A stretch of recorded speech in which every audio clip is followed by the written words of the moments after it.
Well, guys, trade season is upon the Toronto Blue Jays, and I was debating whether to do the game first or the trade first, because the trade we were all iffy about. We don't know if it's 100% done or not, but from what I'm seeing, it's a done deal. Seung-Hwan Oh has been traded to the Colorado Rockies for a couple prospects. Now, first things first, what did we just lose?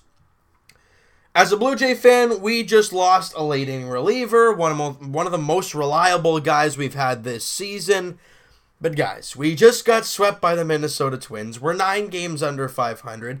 This team isn't going anywhere. He's an older guy, aspiring contract. Why bother keep him around, right? So they move him to the National League for the Colorado Rockies, and you get 2 prospects in return. And I know a lot of guys, especially a lot of fans, who haven't really, focused in on the trade as much, wanted to hear my take on it. The Jays get 2 players, like I've said a few times. Now, I will stop teasing you with how many players we got and tell you who we got. First things first, I guess the lower part of the trade, the Jays get first baseman / outfielder Sean Bouchard, who is a 22-year-old, like I said, first baseman / outfielder. He's 6'3". He's been playing in A-ball. So put into perspective, Jays fans, he's been playing in Lansing, that kind of perspective. And he's only hitting .264. So he's not playing all that great. I mean, look, you know what it is? It's depth in the farm system. And look, we're not looking to get a blue chip prospect out of Seung-Hwan Oh. That's not what we're looking for here. We're looking for guys just to add to the pool and kind of have guys in there that could possibly make the team at some point in time.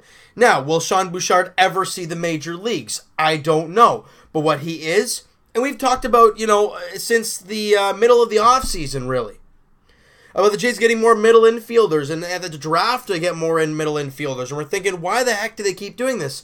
Well, they acquire a first baseman / outfielder.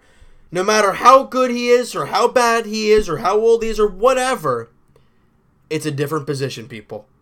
Be happy with that. And he's hitting .264. Let's say, with the Jays farm system the way it is, who knows? He might even get the call and go to Dunedin in high A and tear it up the rest of the season. And then we're looking at Sean Bouchard a whole lot differently than we were at the trade deadline.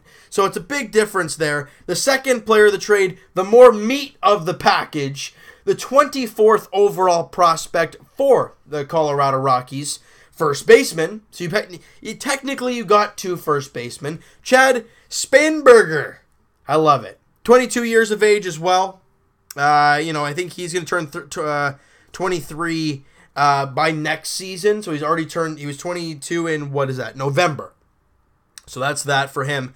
But the crazy thing about this kid and the way his stats shape up is I like the way this guy looks. He looks really good. He's got a lot of power. The way I look at Chad Spanberger, Spanberger, got to get used to that. He's hitting .315 in the same league as the previous guy, Sean Bouchard, that we got. So you look at that and you're like, okay, well, you know what? That's definitely a possibility. But the thing I like about this guy, and especially at the Rogers Center, you don't see a lot of minor leaguers have a lot of power, right? You don't see a lot of guys do that. Chad Spanberger is 6'3", 235. So I'd say he's a bigger first baseman, but he's not a tall first baseman. Smokey's like 6'5". Put it in perspective, right? But for Spanberger, he's hitting .315 on the season in A-ball. And the thing I like about this, he's hitting 22 home runs. I love what he's done this year for them. He's not a big walk guy. He's not going to get a lot of walks, but he has 65 runs scored. He's got a total of 110 hits. He's got 20 doubles.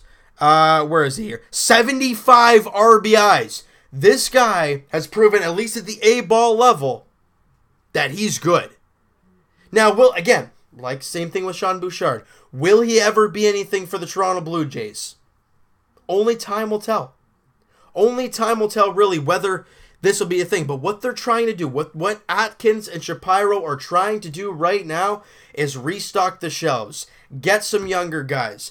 Get some guys that can, because really the only first baseman of the future that I see at all is Rowdy Tellez. in AAA Buffalo. Now, he's good, and he's had a bounce-back year after last season. But will he ever be a part of the Jays? I don't know. So what do? You add depth. You trade for these 2 first basemen, and you get some, you trade. Guys, you got rid of a 1-year deal reliever. What else did you expect? I think the Jays did their job. They got 2 prospects, and they got a top 30 prospect in the Rockies organization.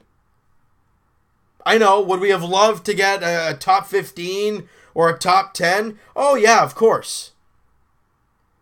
But you got 2 guys that now we can keep an eye on, right? This team needed young core. They needed young players, and that's what they got.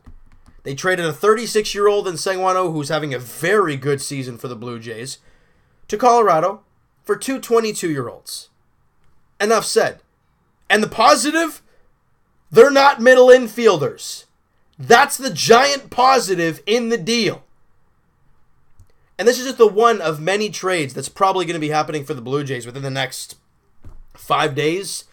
I know that's July 31st is the trade deadline. However you want to work it, 5-6 days. The trade deadline's coming up. I mean, we've heard today J Happ is on the move. I mean, we heard that we were close to a deal earlier today. Nothing ended up happening as of yet.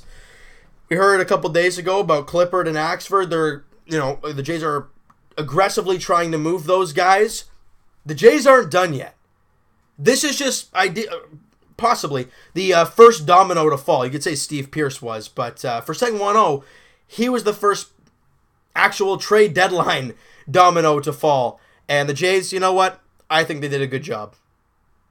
What else did you expect? Oh, they should have got a top 20. Really? Are we really going to argue about a 1-year deal at a 36-year-old reliever?